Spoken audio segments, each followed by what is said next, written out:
Hello and welcome to the Girl That Went For It podcast. I'm your host, Johanna Scholz, also known as Johanna Lian on Instagram, and author of Believe in Life, How to Dance in the Rain. If you want to live your dream life and become the best version of yourself, then this podcast is for you. I hope that I can inspire and encourage you to never give up and to always believe in yourself. Feel free to follow me on Instagram, Johanna_Liana, for daily content. And now enjoy this episode. Hi and welcome back to this new episode of the Girl That Went For It podcast.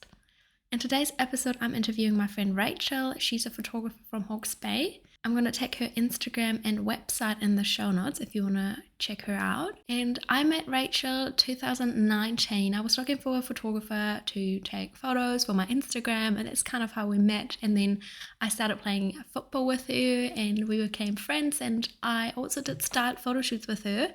Maybe you've seen me in a wedding dress. That's because Rachel needed a bride for her photo shoots. And yeah, I'm not married yet, but I had the pleasure to work with her and try on different wedding dresses, so I now know what I want in the future. And today we talk about all things business related. We asked you to send us your questions on Instagram. Rachel's gonna share her best advice when starting your own business, and we talk about taking feedback personal and all things business related. So yeah, enjoy this episode. Feel free to tag us when you're listening, and we're gonna reshare it in our stories. And yeah, let's start.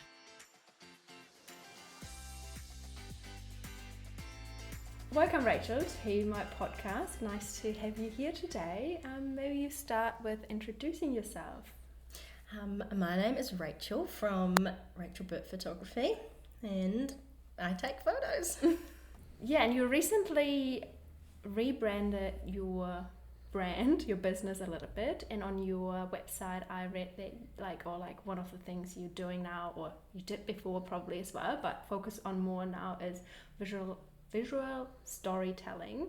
So maybe you want to share a little bit more about how photos can tell a story.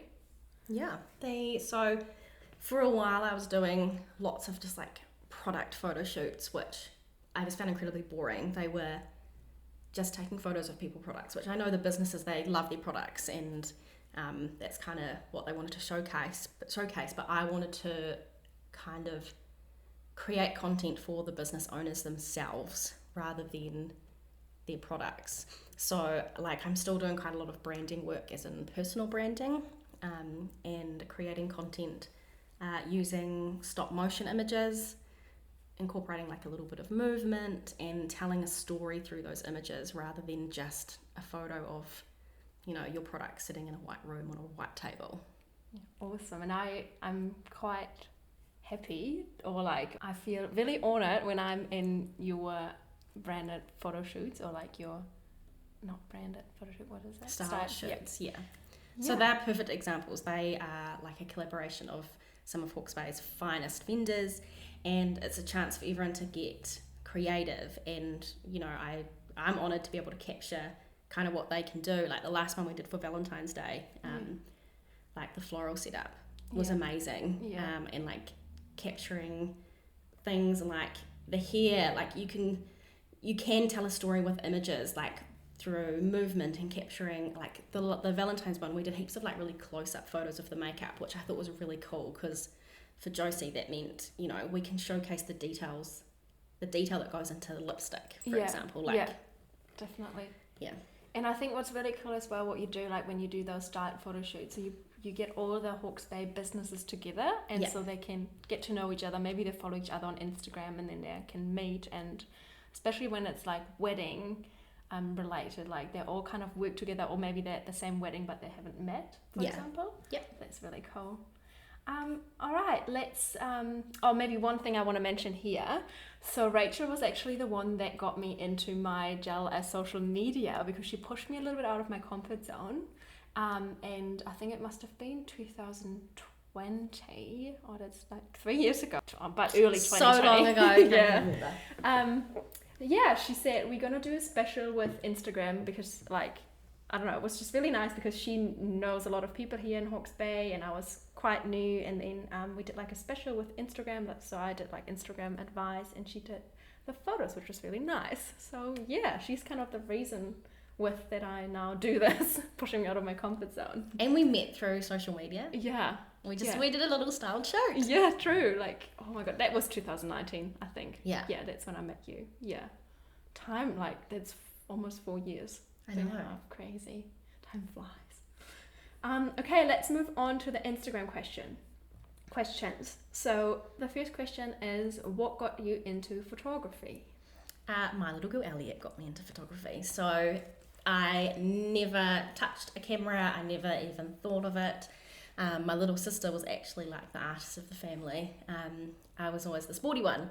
And when I had Elliot, I started posting photos on Instagram. And of course, I think this is a real common story for a lot of like mums and businesses, is it just started on Instagram and grew.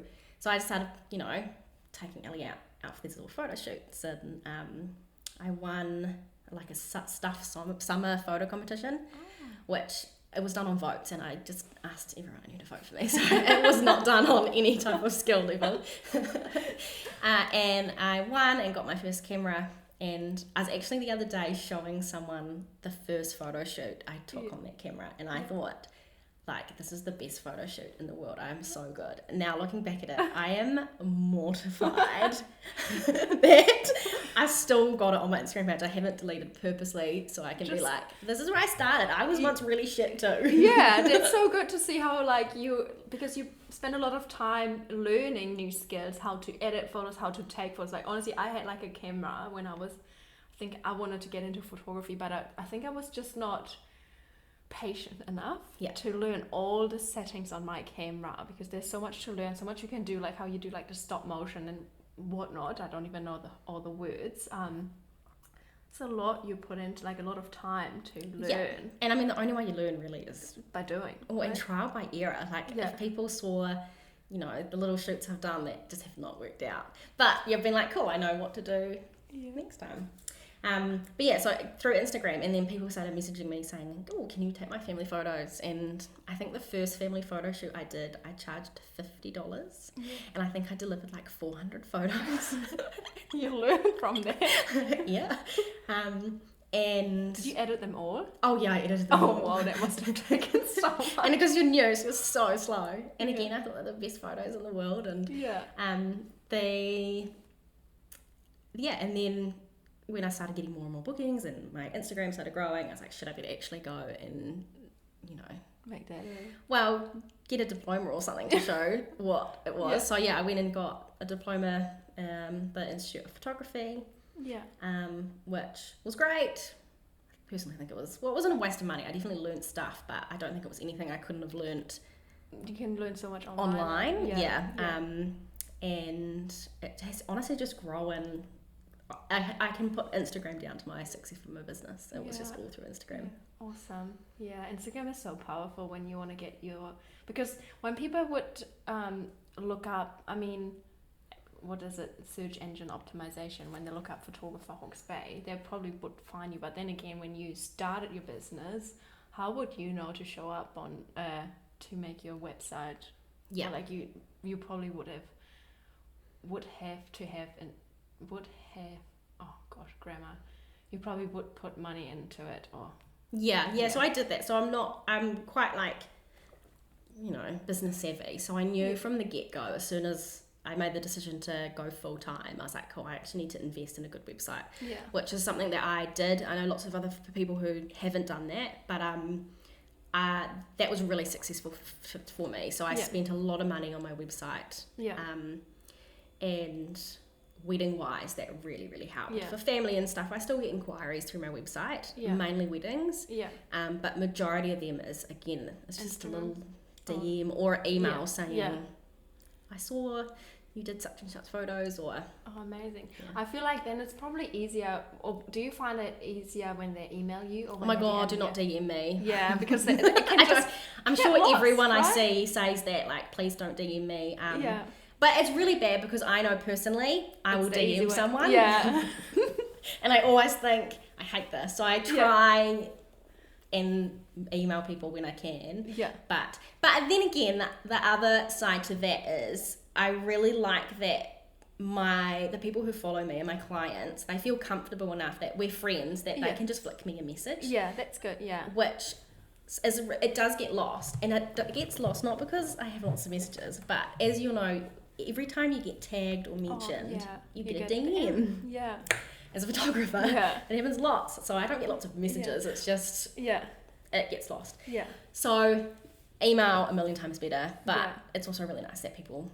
It kind of gives you like the feeling of connection when you DM like someone, but then also you don't want them to get mad, sad, mad, however you call it, angry when you don't reply. Yeah. It's just But I feel like you mentioned it a few times in your stories. Flick me an email or be patient, so that's quite good. Yeah, and I mean at this day and age, I think everyone knows. Understands. It's pretty common. It's not like I emailed you and people go, oh, I didn't get it. You know that person got it. They just haven't replied. When you said like you look back on your old photos and now you have like your style, or like how did you, or what influences your photography style? I definitely keep up with trends, and I think that's really, really important. Like in any industry really. So color trends. You look back at some family photos like 20, 30 years ago and they're all wearing blue denim jeans and all matching white tops. And like that to me, it's like, not ideal. But back then, that was real trendy. Yeah. And so now, like obviously muted colours and earthy tones and that looks really good. But in 20 years we might look back and feel like, what were we thinking? True. So keeping up with trends. And kind of getting to know the families for who they are. So I'm really lucky that I've got lots of returning clients.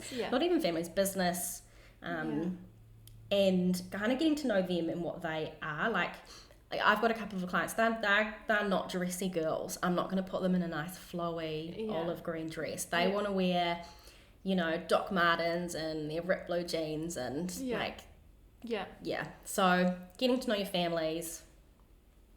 Pinterest is also really good.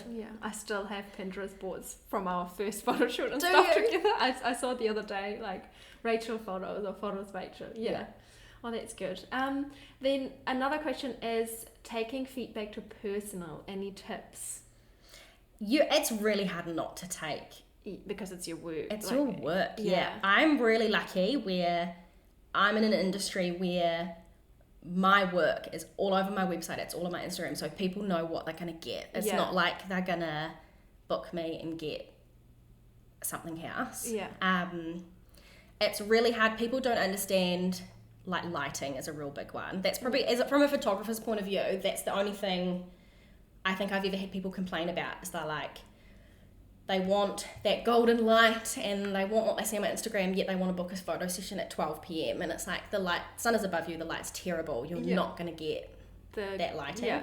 And then there's also weather dependent. But again, it's really hard not to take it personally. The only proper complaint I've ever had was I did a branding session with someone and she told me that she looked too happy in all her photos. Oh no! And she just wanted a few more serious photos, which again I definitely took personally, but it's not you, like it's her. It definitely wasn't me. And I was thinking, well, you shouldn't have smiled at all of them, but then I was like, you know what, I am a really like high energy person, and when I shoot it's like lots of energy being given. I can't deliver serious photos. So I definitely, but that was like one of the first years in business, and looking back, even some of the things she said in emails, I'm like, red flag, I shouldn't have ever taken the job. But and also, I mean, you can kind of learn from it next time, or like she should have told you before you do the shoot, I want serious photos, or like tell you that, or then for next time when you do a photo shoot, maybe not with that person, but to ask for like the tone or like the vibe. Yeah, definitely. I've got questionnaires now, and again, it's just a learning curve. So like anyone listening who's starting out and is like nervous about that stuff, like I have only just started sending out questionnaires, and I'm talking like the past maybe 3 months for like new clients, and it like specifically asks what they're wanting out of the shoot. And that's so good. I remember like a story I took personally as well, or like I did like 3 months of managing their Instagram account and was like a special. And then I handed it back over and like sent them all the details, and I never heard back. And I took it so personally. Yeah. And I still haven't. I'm not going that place. I'm not going to mention it now, just because I was like, I don't want to face that. I know. Because anyway. The ghosting. Yeah. Yeah, and we get, especially with weddings, like, there's no tips. You take it personally. It sucks. You can say it as it's not personal, but it does. Like, quite often you'll get emails like, and they're the coolest weddings, and you're like, oh my god, I really want to do it. Yeah. And you like pour so much energy into the email, and then they don't reply. Oh no. But so any tips? Sleep on it. You'll feel better tomorrow. Love that one. How you develop and follow your creativity? We kind of. Yeah, business related. Like, I have my ideal client, and that is someone who gets in a new relationship, and they want couple photos, and then they get engaged, and they want engagement photos, and so you have them on the they whole get journey. married, and then they have newborn and maternity, and then family photos. So like, I don't want those like one-off clients that they want a photographer. They don't want me. And so my kind of style is that whole lifestyle. So your lifestyle photography. So telling the story of their life and their milestones. And so that kind of, and I think that reflects in the style of my work, is like, newborn is like real quiet moments. And then, when you've got children, they're really chaotic photo shoots, but they're so much fun. And so it's kind of just following the style of the family and the milestones that they go through. Oh, I remember you posted a reel, I think, of this one family. They had a photo shoot before my parents and I had the photo shoot. Oh, yes. And you followed them along the whole journey. And that's so cool. What have you loved most? What have you loved the most about starting your own business?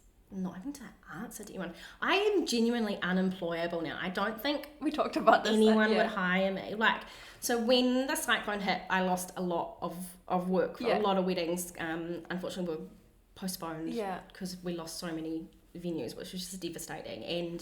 And I panicked, as anyone would, when they've got mortgages. And so I ended up just getting just like a little side house. Well, not even a side house, just like a little job, just to keep myself through winter, because winter's normally a quiet month, and then weddings, cover that income throughout winter.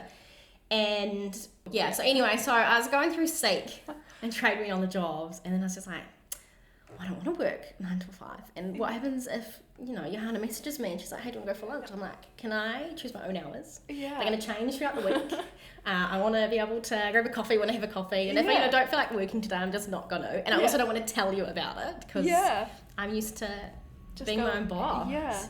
So what have you decided then, like, because of what happened, like, with the weddings and stuff like that, I have had to just work my ass off. So like, really increased activity on social media, which you'll probably see. There's like so much more families and maternity sessions and stuff like that, and I'm really lucky that I have the most amazing clients in the world. And I did my mini sessions, which like so many people booked. It's so good. Which I'm incredibly thankful for my clients who were like, we'll book it with you.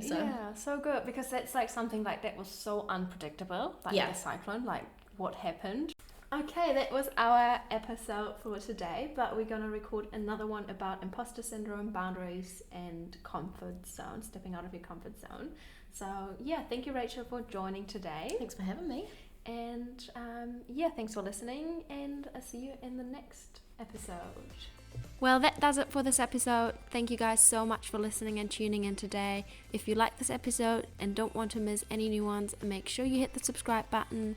Feel free to share it with your friends or on social media. It really means a lot to me. It will help me to create this podcast. You can find me on Instagram, Johanna_Liana. I'm always happy to connect, so flick me a message if you want. Enjoy the rest of your day, and always remember, it's a beautiful day to have a good day. It's a beautiful day to be alive.